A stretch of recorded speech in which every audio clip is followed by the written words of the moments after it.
Good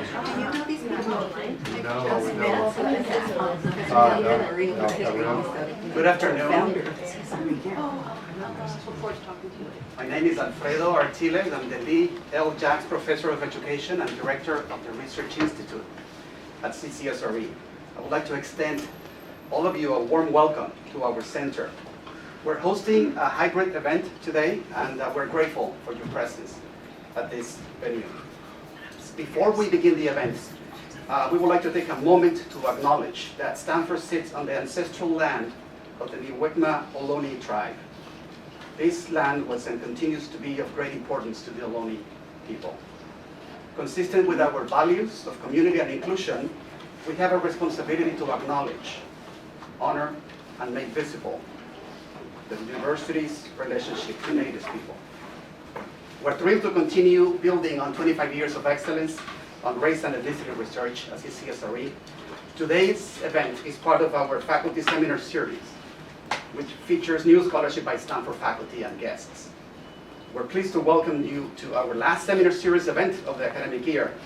Please visit the website and read our newsletter for additional information about upcoming events and the programming that we are preparing for next year. That should be available pretty soon. Today we feature and celebrate the work of Professor Lerone Martin. Dr. Martin is Associate Professor in the Department of Religious Studies and the Martin Luther King Jr. Centennial Professor at Stanford. After a national search, Dr. Martin was selected as the Faculty Director for the Martin Luther King Jr. Research and Education Institute. One of the key responsibilities as the MLK Institute's new director will be the ongoing work of editing MLK's significant sermons, speeches, published writings, correspondence, and unpublished papers. Dr. Martin's research focuses on religious traditions in the United States and the intersection of race and politics with religion. He's been awarded several leading national faculty fellowships and grants, including the American Council of Learned Societies, the National Endowment for the Humanities, the Woodrow Wilson National Fellowship Foundation, and the Forum for Theological Exploration. Dr. Martin is the author of Preaching on Wax, the phonograph and the shaping of modern African American religion, which won the Frank and Elizabeth Brewer Prize for Outstanding Scholarship in Religious History by a first-time author from the American Society of Church History. Today, we spotlight Professor Martin's most recent book titled The Gospel of J. Edgar Hoover, How the FBI Aided and Abetted the Rise of White Christian Nationalism. This volume offers a groundbreaking new history of the Federal Bureau of Investigation. This never-told story shows how Hoover and white evangelicals and Catholics fundamentally transform American religion and politics. The discussant for today's event is Professor Jennifer Burns. Dr. Burns is Associate Professor of History and a Research Fellow at the Hoover Institution. The leading independent expert on Ayn Rand, she's the author of the acclaimed biography, Goddess of the Market, Ayn Rand and the American Right. Currently, she's writing an intellectual biography of Milton Friedman. Dr. Burns' scholarship focuses on 20th century United States, working at the intersection of intellectual, political, and cultural history, with a particular interest in ideas about the state, markets, and capitalism. Professor Burns has published articles on conservatism, libertarianism, and liberalism in the New York Times, the Washington Post, the Financial Times, and numerous academic journals. She was also a guest on both The Daily Show with Jon Stewart and the Colbert Report.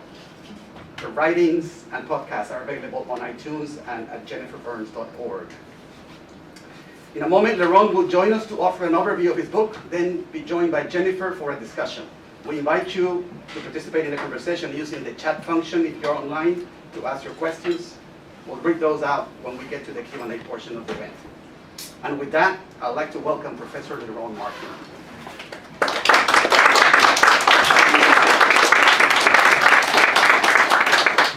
I want to thank everybody for coming, and thank you to the CCSRE for having me.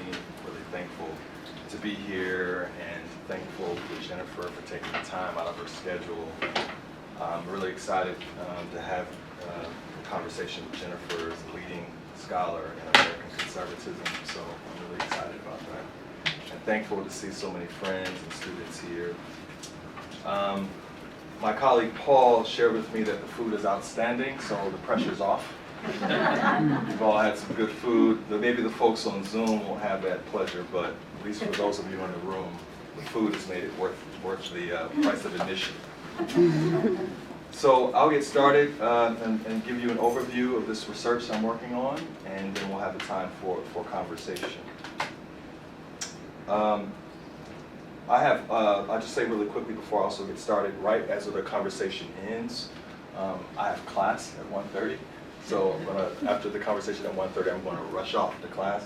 So I just wanted to let everyone know that I'm not being rude when this event ends. All right, so let's get started.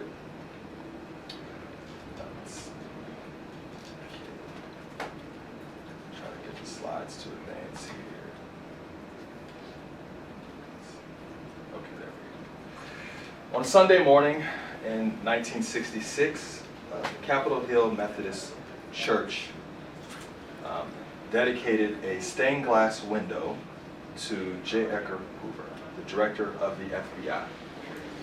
On this Sunday in 1966, Hoover was present for the installation, and there was a special sermon being presented there. And the window was dedicated to J. Edgar Hoover because the church was built on the spot where J. Edgar Hoover was born. So in a certain sense, the church was dedicating the window to Hoover almost as a Protestant saint. Protestants don't have saints, but in a very serious way, the church was built there, and they were honoring him because he was born on that site. And here's a picture of the window there. You can see it's fairly large. J. Edgar Hoover is there next to the three ministers, and the service was started to honor him. This is a in-color picture of the window, and you can see the crusading Christ picture there, looking something more of you would expect to see in the Middle East. And there are a number of symbols there in the window that the church claimed signified J. Edgar Hoover, including the compass there in the bottom corner, which was for the compass was for the measurement and exactness. There was an anchor there for being anchored in faith, a sword for the sword of justice, and so forth and so on.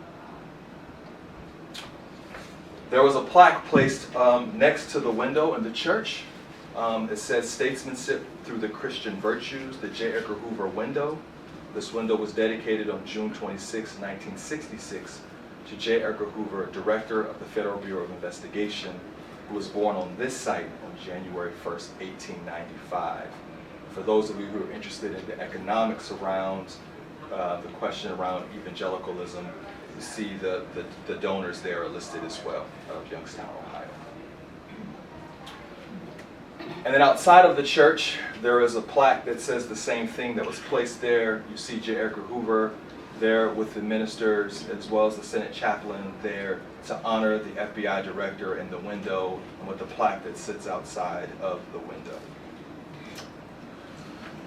At the conclusion of the service, this was the prayer in unison that the church offered. "We honor today a man of Christian stature and national leadership. We offer our thanks to thee for such men as J. Edgar Hoover, and pray that more like men will be forthcoming in our nation. We are grateful for the consistent work of the Federal Bureau of Investigation." This is my favorite part. "Under his leadership, through their direction, make us citizens who honor God." Why did a white evangelical congregation look to J. Edgar Hoover to lead them to salvation when the FBI director himself was not born again? Why did they crown him their political champion when court cases such as Compline versus United States in 1950 had revealed that the FBI had regularly ordered its agents to conduct unlawful break-ins, unconstitutional surveillance, illegally leak intel, and lie about it all under oath? Why was Hoover deemed the aspirational model of white Christian manhood and the foremost protector of family values when he himself never even married? Why, and perhaps most importantly, or what does this tangible relationship with this white evangelical congregation and the glorification of J. Edgar Hoover what does it say to us today about the FBI and white Christian nationalism? The Gospel of J. Edgar Hoover, the book I'm working on, which at some point will be released in the next 6 to 9 months, tries to answer these questions. It explains why evangelicals from the pulpit to the pew, from the local church to the international parachurch, honored FBI Director J. Edgar Hoover as their anointed leader. Specifically, the book chronicles how Hoover built up the FBI as a white Christian force which partnered with white evangelicals to aid and abet the rise of white Christian nationalism. So I explain these claims in 3 points. The first part of the book I call Proselytizing Faith. And I explain that J. Edgar Hoover made white Christian nationalism the bedrock of the modern national security state. That's the first claim the book makes. The second claim is what I call promoting faith, that Hoover and white evangelicals partnered to authenticate and materially support white Christian nationalism in America in the 20th century. And the final claim of the book is policing faith, that Hoover and his FBI were adjudicators of proper white evangelical identity in politics. So those are the 3 claims the book makes, and I'll briefly walk through the evidence I usher to make these claims, and then we'll have our conversation. So first and foremost, proselytizing faith. That's the first claim, about white Christian nationalism being the bedrock of the modern national security state. As many of you know, J. Edgar Hoover took over the FBI in 1924 and was in office until his death in 1972. He's the longest serving civil servant in American history. And he made the FBI into what it is today, from its field offices into its white agents and everything we know about the FBI, including the FBI headquarters, which is named the J. Edgar Hoover Building. Many of you know that in DC. So Hoover came to the FBI in 1924 with a strong commitment to white Christian nationalism. And for Hoover, these are a couple quotes that I use in the book to point out his commitments to white Christian nationalism, in addition to being a teenage Sunday school teacher as well. So Hoover believed that the American ideal has its roots in religion. He also believed that the United States was fundamentally a Christian nation. He acknowledged that the United States had other religions, but he believed that America was fundamentally a Christian nation. And finally, he believed that the essential elements of democracy are very vividly summed up for us in the 10 Commandments. So a lot of this language, I'm sure most of us are familiar with today, because we see it in our politics and we see it in the news. And Hoover had this commitment when he came to the FBI as a young man in 1924. So what Hoover did, he took his beliefs, and when he came into the FBI, there were women who were part of the FBI, there were people of color who were part of the FBI, and Hoover got rid of all of them. And he supplied his FBI with a cohort of white Christian men, mostly Protestant and Catholic.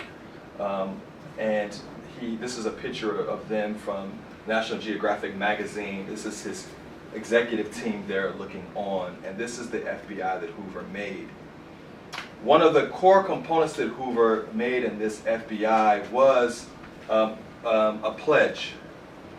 Hoover made his agents sign a pledge, and this is in a lot of the employee files. And the pledge is very long, but the part that's interesting to me is that it says, "I shall, as a minister, seek to supply comfort, advice, and aid to those who may be in need of such benefits.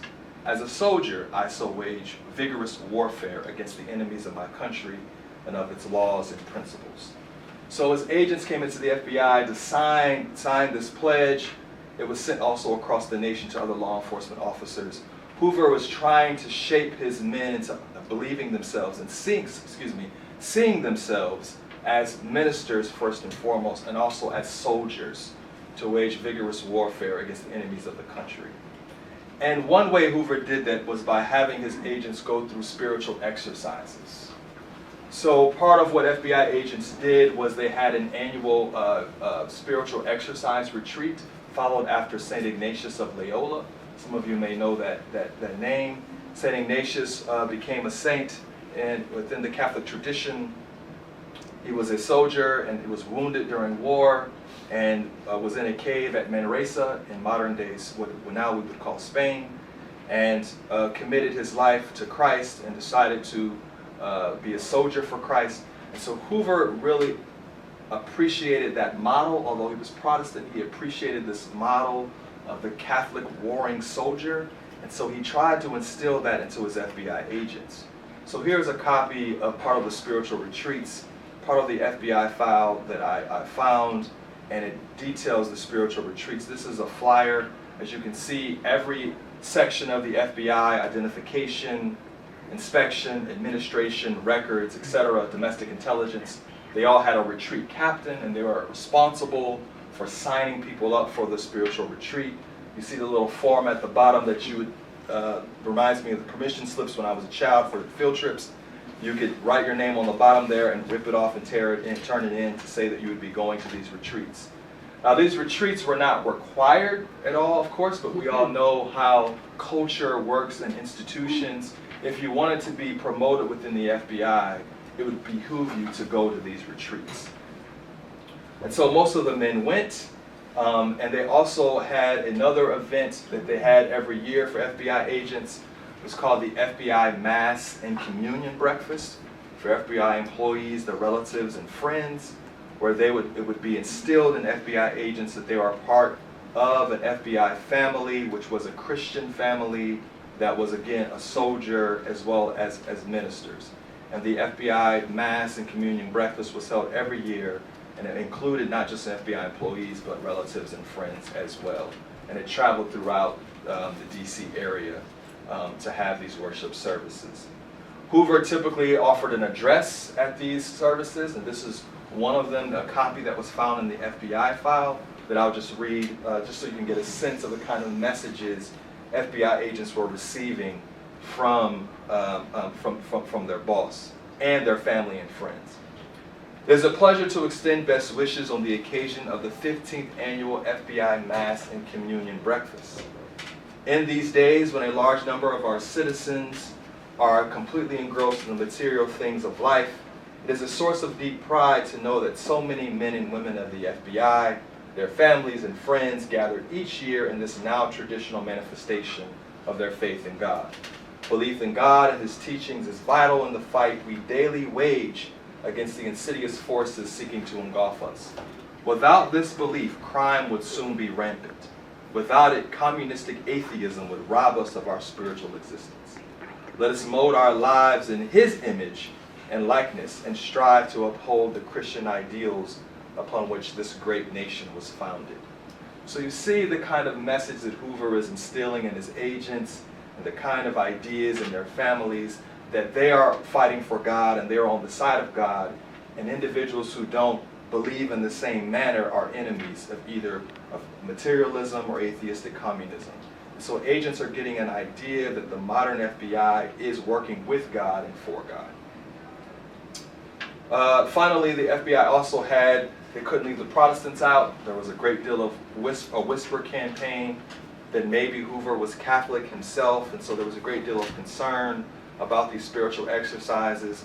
But as Hoover, being a white Christian nationalist, he was not really concerned much about theological differences between Protestants and Catholics.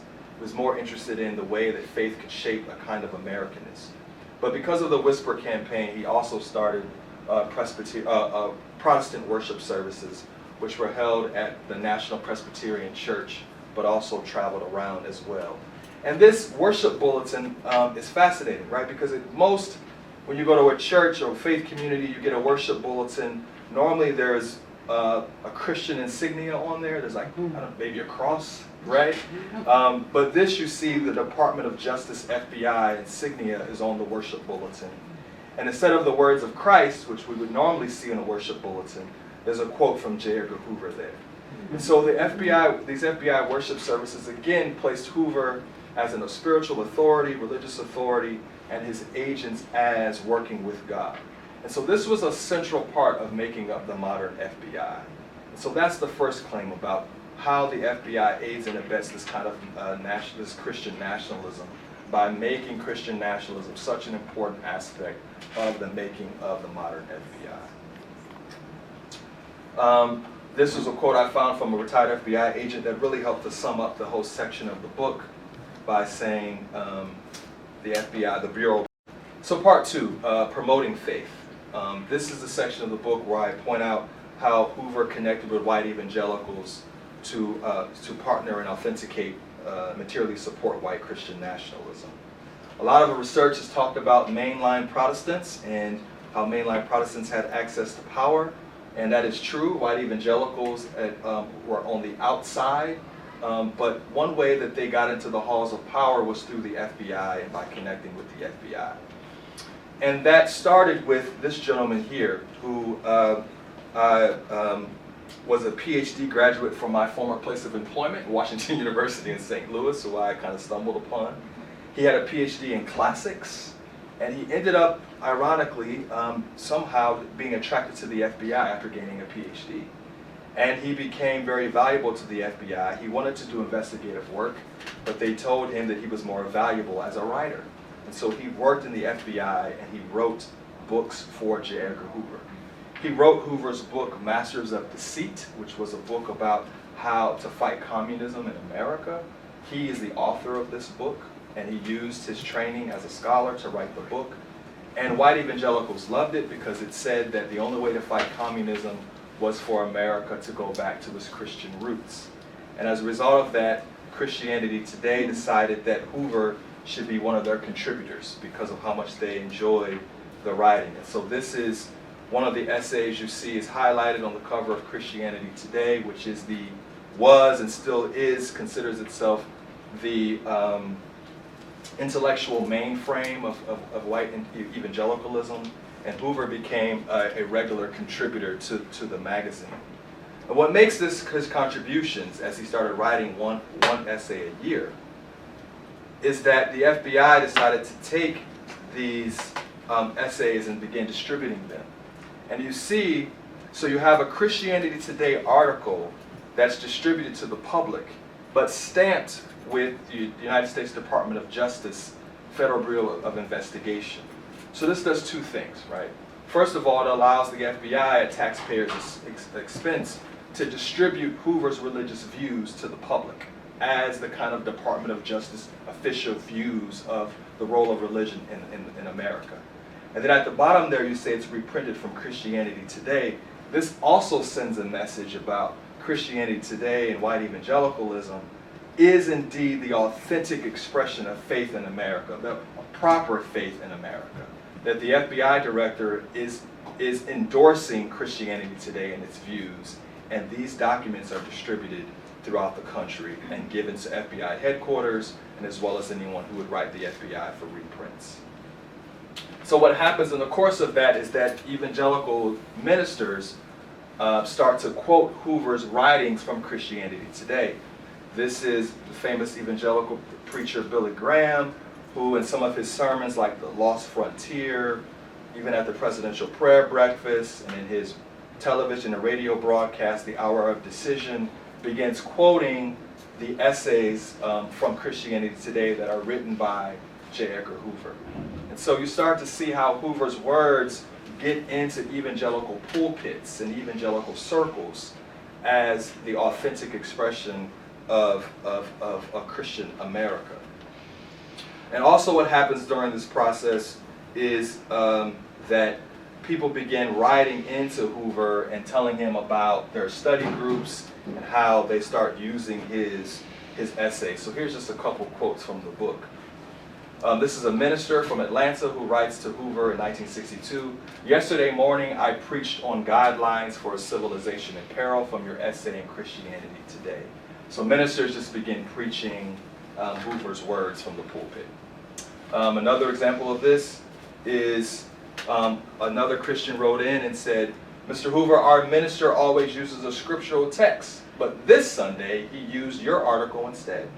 It was an excellent sermon. America should be deeply grateful for a man with such insights and high Christian ideals."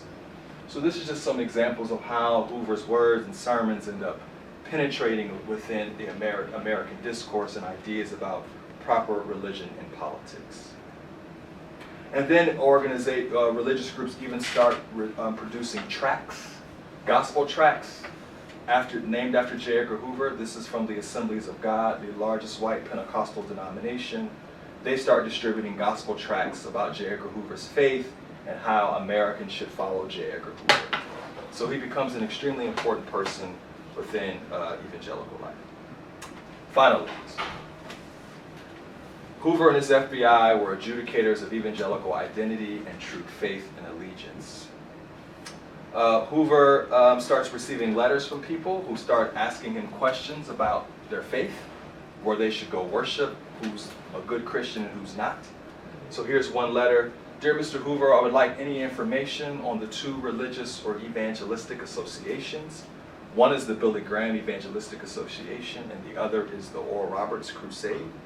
I've heard things about both groups. From what I've read about you, Mr. Hoover, you are a very religious man. I'm a teenager of 18, and I would like any information on these groups, and your opinion of them would be appreciated.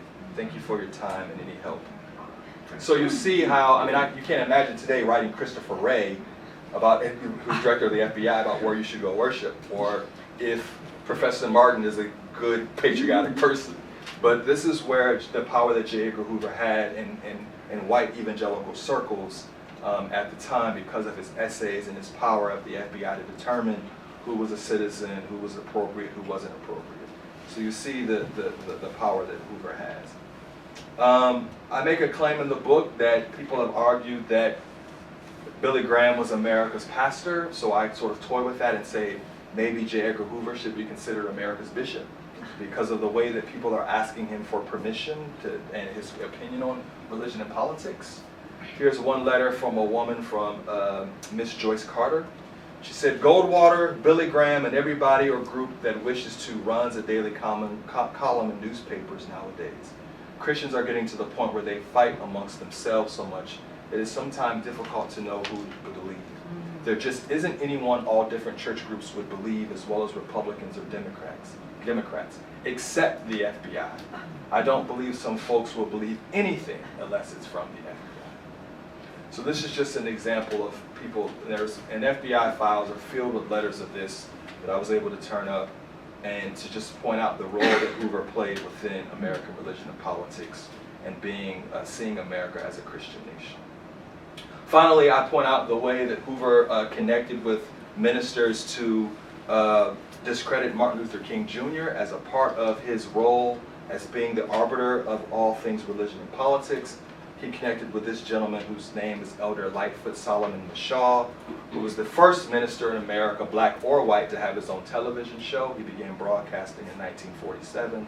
And so the FBI connected with him and got him to launder some of their intelligence on Martin Luther King to preach on his media broadcast.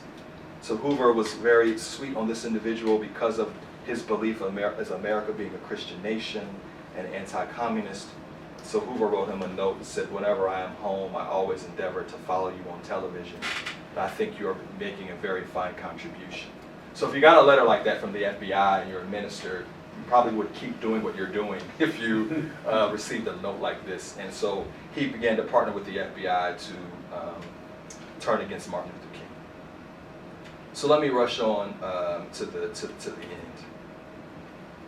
So what is the stained glass legacy? When I went back to the church, the plaque was gone. So I'll go off camera, sorry. But the plaque was here, and I went back in, I think, 2019, and the plaque was gone. I asked the church, the plaque on the inside is still there, but the plaque on the outside is gone. They planted some shrubs there. And I asked the church, which is now a very liberal Methodist church, pastored by a woman. They're accepting of queer folk, and so it's everything Hoover would have hated. So I asked about the plaque, and no one knew anything. I asked the deacons. I was like, can I look in the closets of your church and see if the plaque is there? The plaque wasn't there. I requested the FBI file for the church. I received it. Apparently, after the word broke that Hoover had been doing everything people knew he was doing, but evidence was presented in terms of spying on professors, spying on African American organizations during the exposure of COINTELPRO and other things, the plaque disappeared the very next day. And Hoover sent agents to the church disguised as worshipers to try to figure out what happened to the plaque. And he never could find out what happened to the plaque. And the agents write back and say, we're going to embarrass ourselves if we keep doing this. We can't do this anymore. So to this day, no one knows where the plaque is, right? But I think it's a great metaphor for the plaque is still inside the church, but not on the outside of the church. And I think it's a great metaphor to think about Hoover's legacy. I think it's from the inside of white evangelicalism and white Christian nationalists. I think that Hoover's ghost is still very present, but you can see from the inside, even if those of us on the outside don't necessarily recognize it. So there are a couple of things. Well, these are the bolts. I took a picture of it. I went back at night, and I was like, this is kind of weird, going through bushes and shrubs. It's probably not a good idea. So I went back at night, which was a worse idea. But I went back at night and took photos, and you see that it was professionally removed because the bolts are still there to this day. It was disappeared in 1971, and the bolts are still there to this day, but the plaque is gone. So I'll just go forward here and close. What is the stained glass legacy, I think, of J. Edgar Hoover? I think the first is that Hoover's ghost is still very much so within white evangelicalism. I think we see today both the strands of white Christian nationalism, but also the desire and the quickness to crown white conservative political figures as their champion, even if that individual doesn't abide by their theological commitments, right? I think we see this with Hoover. When Hoover fell out of favor, it was Reagan, and then after Reagan, et cetera, et cetera, et cetera, et cetera. And I think Trump is the most recent example of that. And I think a great deal of this we can point to the marriage at the very early stages of modern evangelicalism of Hoover and the FBI coming together. So I think that's one place where we can see Hoover's legacy within white evangelicalism. I think we still see Hoover's ghost within the FBI. There's been countless reports, many of you know, not just what's happened recently with the host of white Christian nationalist shootings in Dallas and Buffalo and other places. I think most of us have seen that. But how the FBI continually falls short in trying to stop these incidents of white Christian nationalist violence. January 6th stands out in all of our memories. But their constant focus on religious groups and communities of color who have been prosecuted for less crimes, I think part of that is because the FBI, which still has some of these worship services, which still invites conservative religious groups to address FBI agents, I still think that's part of Hoover's ghost in the FBI. And finally, I think the question of white Christian terrorism today, I just saw recently that the House of Representatives just passed legislation to try to increase the ability of the FBI to fight white Christian terrorism today. And I think that this history can help us to think about such legislation, that when the FBI has been empowered to do the kind of work investigating on terrorism, it typically focuses on communities of color. And I think that if that legislation moves forward, which has been challenging, of course, in our political times, this history is helpful in that we might want to think twice about empowering the FBI to do more investigation, and we might just think about what tools that we have at our disposal right now that can be used to investigate the problem that we're experiencing in society today, but also the very training of FBI agents is important. If FBI agents are still, and I have the data we can talk about later, are still overwhelmingly white, and we have a country that is increasingly diverse, and FBI agents are still being trained and given the power to adjudicate what is proper faith in politics, we have a bigger problem than legislation. We also have a problem with the actual training of FBI agents that are being trained in a particular way to see white Christian nationalism as normative, and anything that deviates from that is the concern that raises, right, their investigative tentacles. And so I'll stop there, and I think I almost made it to 12:35, so I apologize for that. I'm like 3 minutes over. So thank you for your time.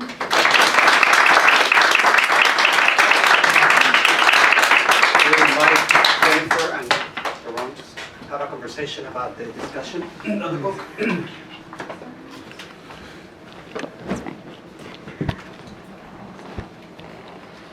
Okay, thank That was so interesting, and I want to thank everyone for coming, and just thank CCSRE for the opportunity to formally welcome and dialogue with a new colleague. You know, I'm just beyond thrilled. The history department has long been tremendously proud of the King Institute and our connection to it, and this is an exciting new era, and selfishly, as a historian of American conservatism, you know, I feel doubly thrilled that someone with an interest and expertise so complementary to mine is now a colleague. So thank you so much. So I want to ask a few background questions about the book, and then maybe some bigger questions about scholarship right now, and then, you know, turn it over to our audience online and in the room as well. But so let me just go with the roots and the origins of this book. Did you ever think that you might end up writing a book on J. Edgar Hoover? No, no. So this wasn't a boyhood dream. No, it wasn't a boyhood dream or something that would make my parents proud. I had originally started off to write a book on African American radio preachers, and the gentleman that I mentioned here, who the FBI worked with to discredit Martin Luther King. And so two things happened that changed that. The first thing was I talked with an English professor at Washington University, my former place of employment, and he had just written a book on the FBI surveillance of African American writers. And so he just kind of said to me over coffee, you might want to check and see if the FBI cared about these radio preachers too. And then Michael Brown was murdered in St. Louis and in Ferguson, and I met some ministers who had told me that the FBI had reached out to them to say, there's not going to be any charges against Officer Darren Wilson. What are you guys going to help us, how are you guys going to help us to make sure the city doesn't explode? And so I started thinking, how long has the FBI been reaching out to clergy for help? I mean, we all know that they've spied on clergy, but how long have they been reaching out to them for help? So those two encounters got me to start doing Freedom of Information Act requests on preachers that I thought the FBI would like, and that's what drew me to this project. So you have a great. I had the privilege of reading the introduction to this book, and you have a great opening line, which was something like, "I sued the FBI to write this book." Yeah. So can you give us a quick peek into that legal process as well? So when I started thinking about FBI agents or FBI ministers the FBI would like, I instantly thought of Billy Graham. And in 2018, Billy Graham passed away, which legally means that his rights to textual materials was extinguished. So the day he passed away, I requested Billy Graham's FBI file in 2018 and had just a very difficult time. The FBI did not respond within the 20 days of the statutory limit. And so finally they wrote back and just said, we'll let you know if we have something. And that was in April. That took 2 months. So I just kind of, let it go. I mean, right? I mean, I was like, it's the federal government, right? I mean, what are you going to do? And I happened to meet an attorney who was a former Mormon, and we were talking, and I said, oh yeah, I'm doing this project. I'm trying to figure this thing out. And I told him what happened, and like a good lawyer, he was like, you should sue. And I was like, sue who? He was like, the federal government. And I was like, well, I don't know the first thing about that. And he said, I'll take your case. Just pay the court filing fee, and I'll take your case, and I'll do it pro bono, and let's just do it. So I ended up filing a lawsuit against the Department of Justice for the FBI file of Billy Graham. And they still played loose and fast with that. They said things had been destroyed. They sent me a host of the death threats he received that they were very concerned about. They sent me newspaper articles. They were very concerned about his whereabouts. But I never got a smoking gun. But I started getting names, and I started asking for files about the people who surrounded Billy Graham. Christianity Today, Carl F.H. Henry, and other white Christian conservatives of the era, and that's what really opened up the door to write the project. It's fascinating. So I know this isn't a biography per se, and you and I have talked about this a bit, so I want to kind of open it to the audience and have them hear a bit of this ongoing conversation. In your introduction, you note he was in a domestic partnership, Yeah. and kind of leave it at that. And you said briefly in the remarks that he never married. So can you unpack that a bit for our audience who may not know the basics, but then also your kind of insight into that, and also your decisions as a scholar and how you engage that topic? Thank you for that. And this is something Austin, I know, the graduate student history department is working on for another individual. So J. Edgar Hoover never married, but yet he still was idolized as sort of this embodiment of white Christian manhood. He wrote essays for Christian publications on if I had a son, how I would raise a son, and family politics. But yet Hoover, not only did he not marry, he had a domestic partnership with his second in command at the FBI for over 30 years. His name was Clyde Tolson. When they went to, they didn't live together, but they went to lunch together every day, they went to dinner together every day, they vacationed together. There's pictures in Hoover's archive of them with their shirts off on the beach together. And when Hoover died in 1972, the flag that was taken off of his coffin was folded and given to Clyde Tolson as it would be given to a spouse. So it's clear that they had a domestic partnership. I mean, in many ways, just looking at it, you say to yourself, it was kind of beautiful, right? Two people eat together every day, you work together, you don't kill each other. Like, how did you guys manage to do that?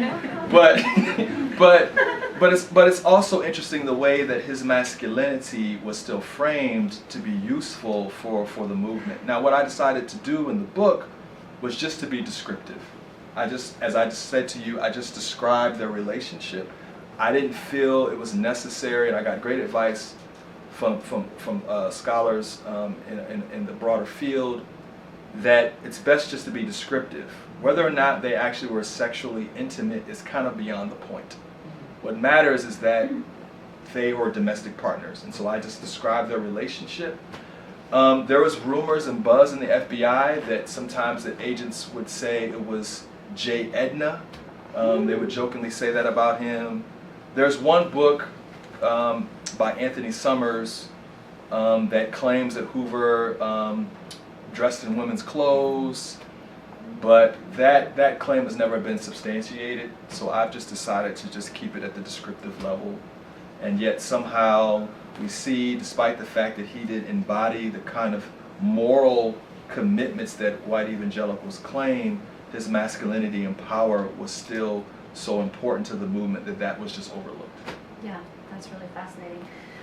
So you answered some of my questions here about kind of how you see gender fitting in here. I think it's a big part of the picture. I wonder if you could touch, you mentioned briefly the investigations of Martin Luther King, and again, for the benefit of our student audience, what other episodes are that you could just touch on briefly that really reveal this sort of racial identity or specifically targeting of civil rights or desegregation? I mean, this is a great era of civil rights, so a couple episodes or ways to think about that.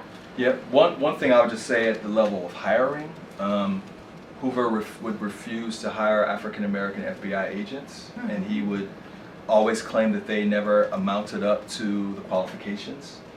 And finally, he got word from an African-American minister, Reverend Archibald Carey, who was serving on the Fair Federal Employment Commission, that the ACLU was going to do an investigation and lawsuit against the FBI for not hiring African-Americans. So Hoover quickly took his African-American driver, gave him a badge, and was like, "Congratulations, you're an FBI agent." Now, what year is this? This is in 1960. Okay. And when Robert Kennedy and the Kennedy administration comes to town, they ask, okay, how many African-American agents do you have? Hoover says, we don't keep track of race. Robert Kennedy says, well, how many agents, African-Americans, have applied to be FBI agents? We don't keep track of race. So Bobby Kennedy says, I want to know. So Hoover begins to do recruitment and have 2 African-American agents beginning in 1962 added to each new agent class, which eventually builds up the number of African-American agents. I interviewed some for this book who are still living and retired, and they all told me they were never placed on domestic intelligence investigations because he didn't trust them. Mm-hmm. He didn't trust that they would be able to investigate the civil rights movement. He preferred to use informants. people who had criminal charges he could use against them, like what many of you saw in Judas and the Black Messiah, the movie about the Fred Hampton story. He preferred to do that. So most African American agents who were hired worked kidnapping, car theft, bank robberies. So that's just one example of the way that Hoover's FBI was very racialized. Yeah.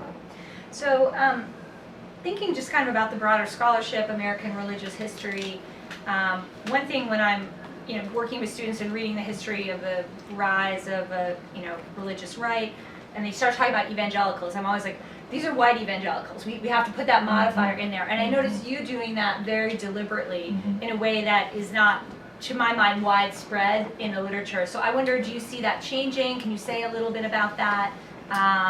Kind of where would you like to see the scholarship go in terms of engaging evangelical Christianity and kind of thinking about the racial distinctions there? Thank you for saying that. I say that first and foremost personally because I was raised evangelical. And so I know a different side of that faith than has been expressed in this country in the post-war era. So I say that deliberately of a personal commitment. Now, professionally, I do think you're right. There's a whole industry of scholars who have just used the phrase evangelical and have not addressed its racial distinction. After President Trump, a host of these scholars now began to say, it's only certain kinds of white evangelicals because they're trying to redeem the word evangelical. And now they want to include Asian American brothers and sisters, Latinx, African Americans, and so forth and so on as part of the evangelical community to try to redeem the phrase without acknowledging that they are part of the reason why evangelical and whiteness have been synonymous. They're part of the reason for that. I hope that what we're going to do moving forward, scholars such as Kristen Kobes-Dumez in her wonderful book, Jesus and John Wayne, and others, are going to begin to point out that this is a particular brand of evangelicalism that has been brought to the fore in the post-war era, that is probably the loudest within our politics today and in terms of religious faith, and that we really need to call it for what it is. And if we're going to be scholars and be precise, let's name it, because we can't really try to figure out how to solve this thing if we're not going to just be honest and name it for what it is. Yeah, absolutely. So kind of the flip side of that question, what would you want to surface or raise for the audience or for scholars about African American evangelical religion? Is there something that you feel, obviously can't summarize it in a minute, but No, thank you. I mean, I think that I see Martin King as part of the best of that tradition. I mean, Martin King and the Southern Christian Leadership Conference, right, their tagline was to save the soul of America.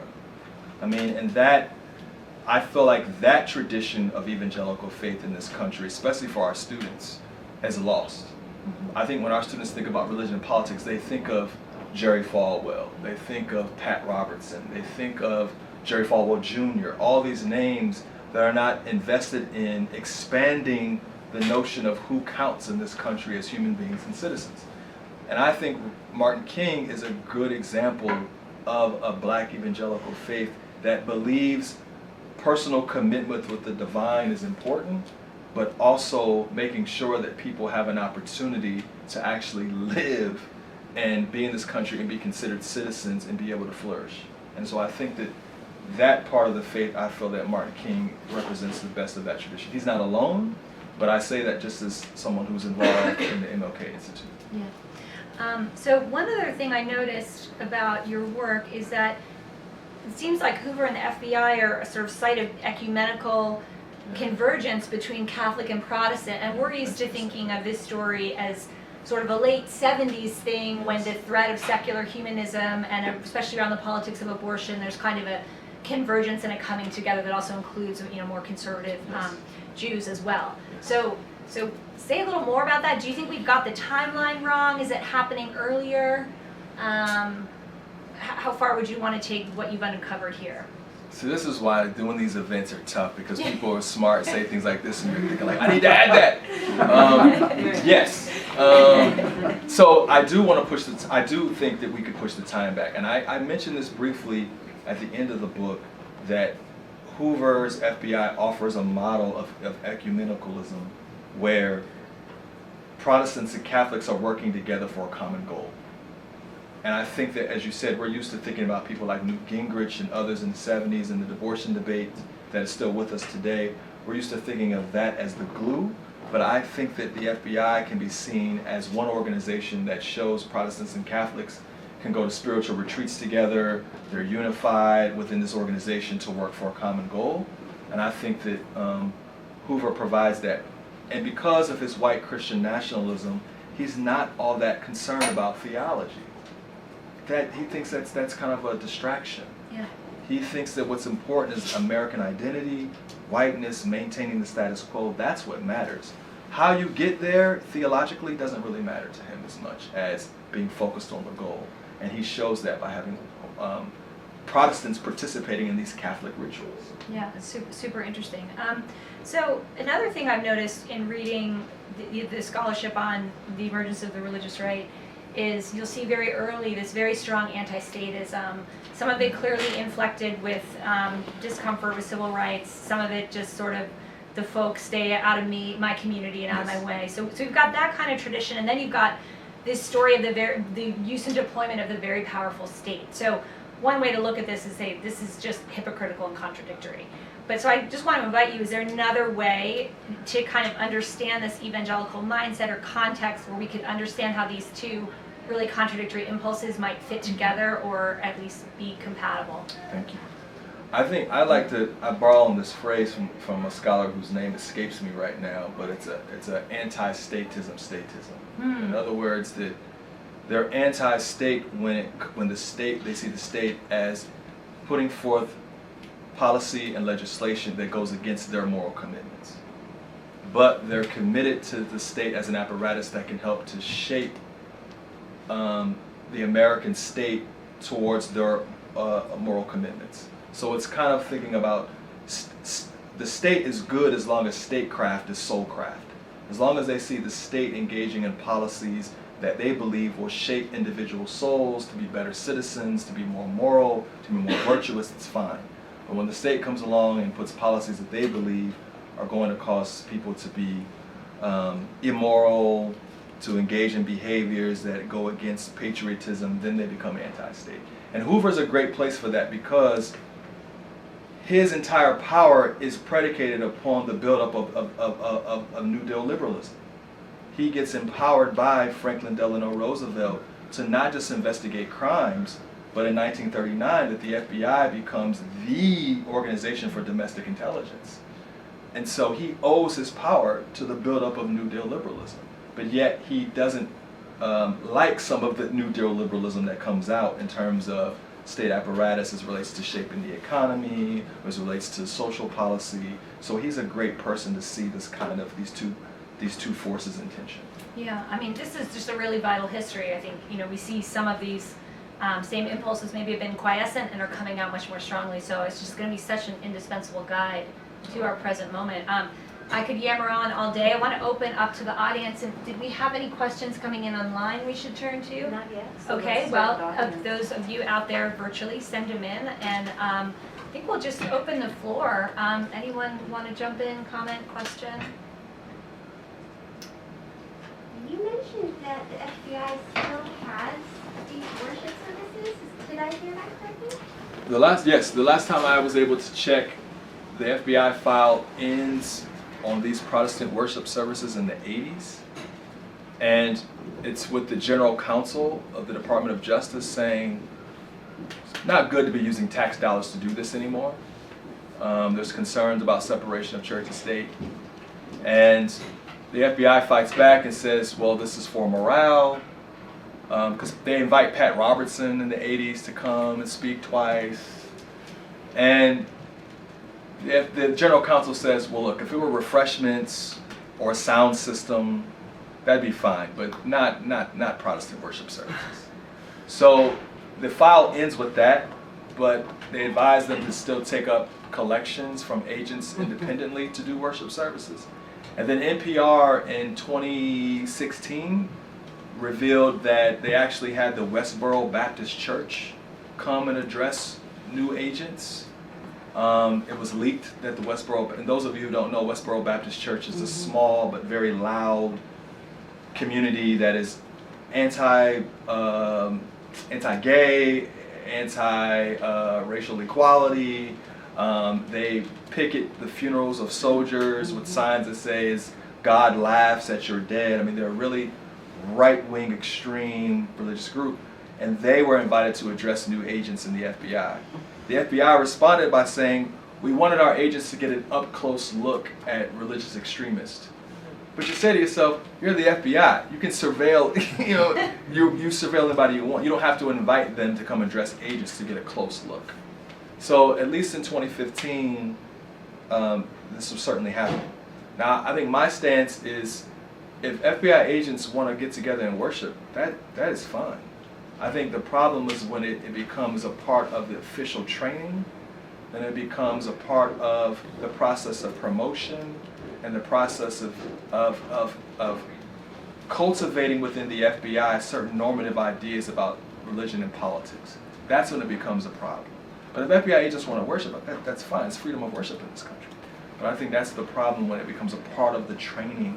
Because these are people who have to adjudicate for us on their surveillance and their investigation about what is good religion and what is bad religion.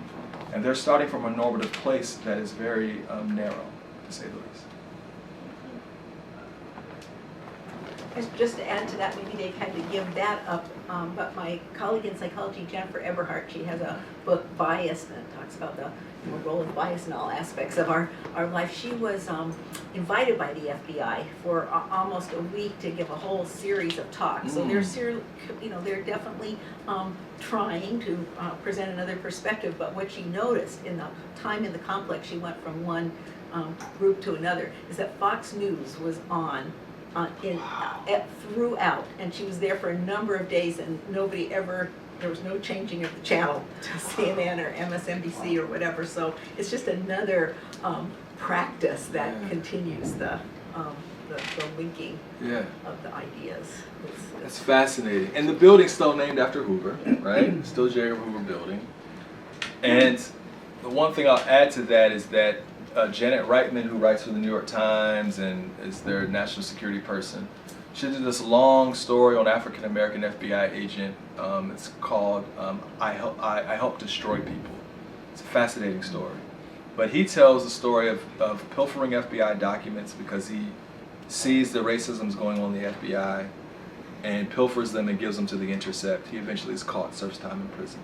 But what he says in that story is part of what provoked him was the constant racism within the FBI. And during the Obama administration, he says, as the Obama administration was pushing for the FBI to be more diverse, and under James Comey and others, he says that a group of FBI agents from across the country got together to say that they were going to sue the Obama administration for reverse discrimination, and that they wanted the FBI to celebrate White History Month.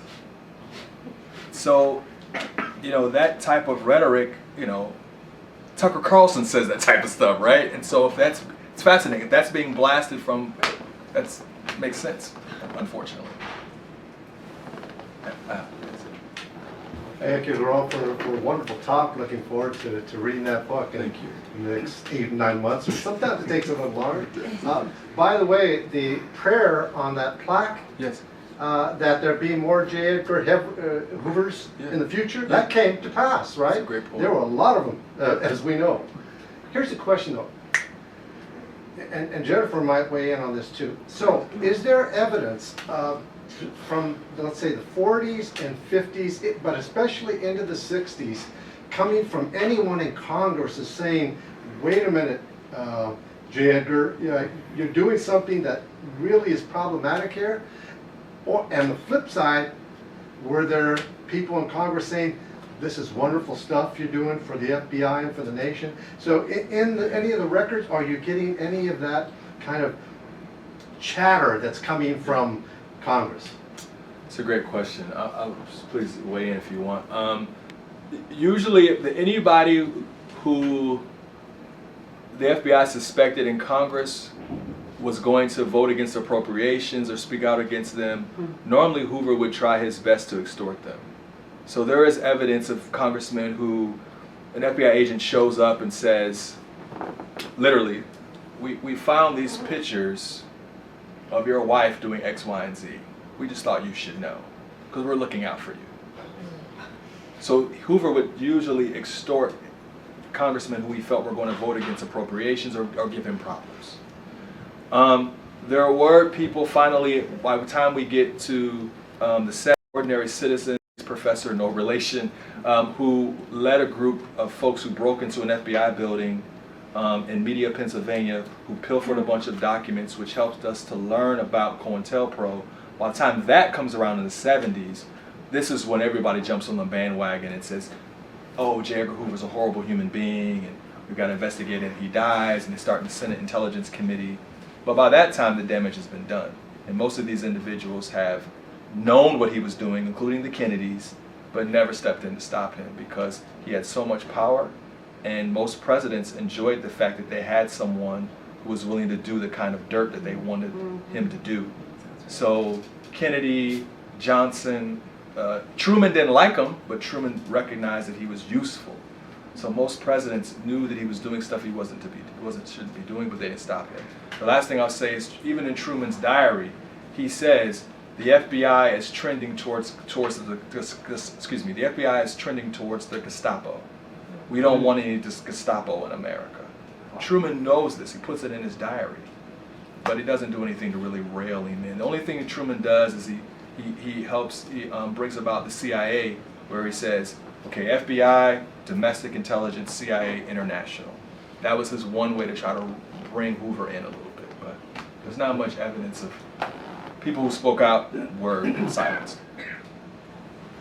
I would, just add, it's an era pre-70s, a pretty general trust in institutions, and there's the lack of transparency for major government institutions that would just feel very different, uncomfortable to us today. A lot of stuff just, gets overlooked. So. Anyone else? Thoughts, questions? Austin? Yeah, I'm curious about your intro, the stained glass window being in a Methodist church, and I'm wondering what do you see at stake? Do you see this as part of evangelicalism? Is this sort of your reading, where a lot of people would read a Methodist church as mainline, or are you sort of making a point that these lines between evangelical and mainline and Catholic aren't as important for people who are sort of seeing themselves as J. Edgar Hoover's allies? Right. And then sort of, I guess, what do you see as changing, right? The fact that this church that put up this stained glass window is now progressive mainline church and was, putting up this thing honoring J. Edgar Hoover. Is that a change in, do you see it as a change in the consensus around this sort of anti-communist white Christian nationalism? Or have you tracked, I don't know if you've tracked that church at all, but I'm just curious that why, what do you see a Methodist church being your sort of main example doing? So I would say, I'm making a couple points. I would say part of it, I am saying that Christianity today has often been read as the respectable version of evangelicalism, and other groups, Carl McIntyre and folks of that nature, Billy James Hargis, would be considered the nuts. Even the FBI said those people are hillbillies, they're nuts, right? So I think my point I'm making is that the way that we've thought about mainline, white mainline Protestant groups, we maybe need to reassess those because of some of the commitments and trust in institutions. I really like the way that Jennifer said that. But I also think it's a geographic point as well. I think as we see today, the Methodists are still fighting today. You have in the South Methodist churches that are thinking about leaving or have left over issues around same-sex marriage and ordaining queer folk. And so we're seeing that even today in the Methodist church. So there is often, I think, in the Methodist church in particular, this debate because you have bishops who are often trained in these liberal institutions like Emory and Duke, but the local folks are often not trained in those same institutions. So you have this debate that we're still dealing with today. So I think it's also a geographic point. DC, as you know, right, it's really a southern city in many ways, but because of the number of civil servants and politicians, it does have much more of a white-collar professionalism than you would think about in Birmingham at the time. But I do want to reassess how we think about who's the respectable folks, so we can't just say white Christian nationalism is a problem of the extremists and the nuts on the side, so to speak, right? This is actually something that's a little more mainstream than we probably are comfortable admitting. Got one question from the chat here. First, thank you so much for your talk. And then they asked, what has been the most surprising finding of your important research?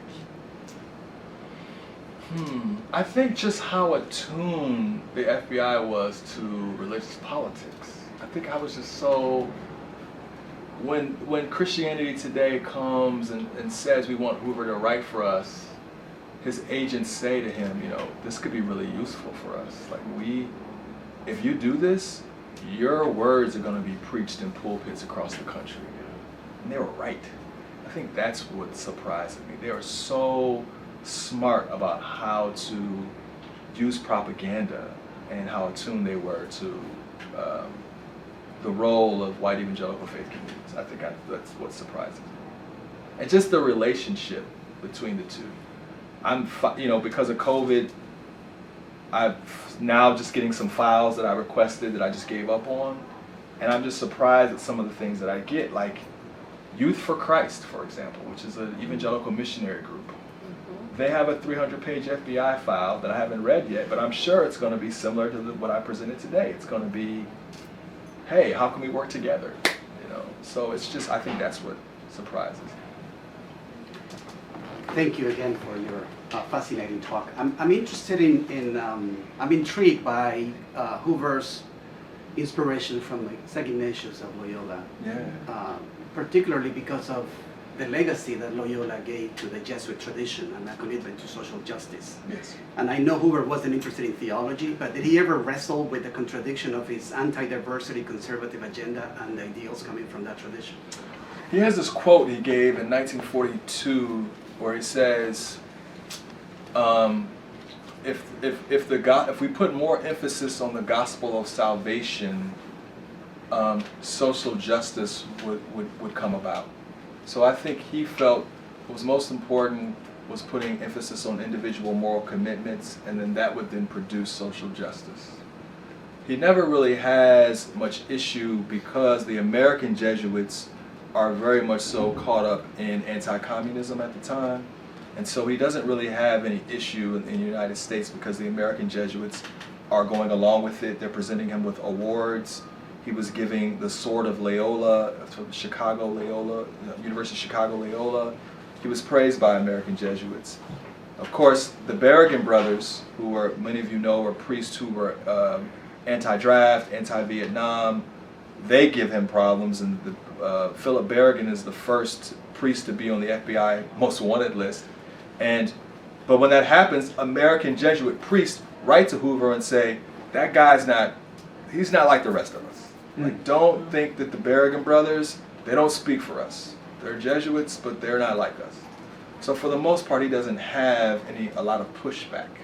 That's fascinating because at the same time, the Jesuit tradition is inspiring Marxist revolutions in Latin America. Exactly. So the Americans are very sort of like, oh, we're definitely not down with that stuff, that communist Marxist stuff down in Latin America. Like we're American Jesuits. Exactly. Wow. You see Paula in the back? Hey, Paula. I'm going to ask you a question. It might be a little controversial. You can decide whether you want to answer it. Stanford, a couple of years ago, went through this whole process where they decided that they would have the principles for whether or not they changed the names of buildings and roads and all that. In your opinion, do you think the name of the Hoover Institute should be changed? Paula trying to get me in trouble, ain't she? I just got here, Paula. No, I'm fine to answer. I think, I'm really guided by, in my thinking of this, Yale University also did a study about principles on renaming. And I actually found it convincing. And one of the principles that they name about renaming is thinking about the primary contribution the person made, and was their contribution or what they stood for, was it controversial in its day? I think that Hoover does fit that, right? But I'm a little nervous about erasing history and erasing monuments to white supremacists and Confederates because I'm afraid of what that will do for the American mythos. I think I'm in favor of, this is just my opinion, I'm in favor of, I think, contextualizing these monuments, right? So like, let's not tear down necessarily Jefferson Davis or, you know, some of these Stonewall Jackson. Let's contextualize it. Let's say that he owned slaves, didn't think people of color were human. Like, let's contextualize it. Let's just be honest about it. Let's have an honest assessment. I think tearing these things down can play into the American mythos. I mean, I get what it does to the psyche of people of color to walk around and see these sorts of people memorialized and lifted up as heroes. So I think it's important that we should contextualize them. Thank you. So that's my opinion. I don't know how you do that about the Edgar Hoover building, right? Because that just doesn't fit the American mythos, right? Not the tower. But And I don't know. the tower is a different Hoover. No. Just to clarify, the Yeah. tower- Yeah. You were talking about the Edgar Hoover, the FBI building, right? No, I was talking about the Hoover Tower. Oh my God. So this is a different. Yeah, I'm it's so a sorry. different You Hoover. are really trying to get me in trouble. I thought you meant the J. Edgar Hoover No, building I think there and was the just a FBI. kind of crossed wire, so That was a good question too. Yeah. I mean, that's so now. but it's not really relevant to Lerone's scholarship, and that's the President of the United States, not the Director Right. of the FBI. Just wanted to clarify. Thank you for that. No, I'm sorry. I Yeah. thought you were talking about the FBI building, which is named after Oh, J. see, Edgar I Hoover. thought that the Hoover Institute was named after the. No. Well, they may have Yeah. been distant cousins. Yeah. Okay, I think we have time for one more quick question, and hopefully non-controversial, because Lerone's got a rather No. That was an interesting question. That was. Thank you for the Interesting answer for it. And thank you for the clarification. I was thinking about the FBI building. So, Lerone, thank you for your talk. It was better than lunch, so. I've got one question. One of the most fascinating parts of your book is the spiritual retreats on the Jesuit model, right? And I wondered what kind of afterlife that tradition had once Hoover passed away. That's a great question. And I've had a hard time getting at that because the African American agents who I interviewed were not allowed to go. They were not invited.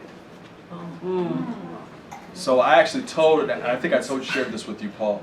I actually told an African American agent when I interviewed him, he came in '63, he retired in '88. I said, so what about the spiritual retreats? And he was like, what are you talking about? And I was like, spiritual retreats. And he was like, we didn't have those. So I dug into my bag and showed him the file, and he was like, I'll get back to you on this. And he said, I never was invited. Now, I met an African American black Catholic who told me he knew about them, was not invited, but he went anyway. He said, and I'm quoting him, just to piss them off. So he would go. I don't know what happened past the 80s. The FBI file stops. My assumption is that they probably are continuing. I wouldn't know. We'd have to have an agent, a current agent who tell us about that. If they are still going on, it's probably the same model as the Protestant Vesper services, which are voluntary. They have things like the First Friday group, Catholic agents who may go to a Friday Mass, not eat meat on Friday. They have those things, but I don't really know the afterlife. Thank you for that question. Okay, let's thank Lerone Martin.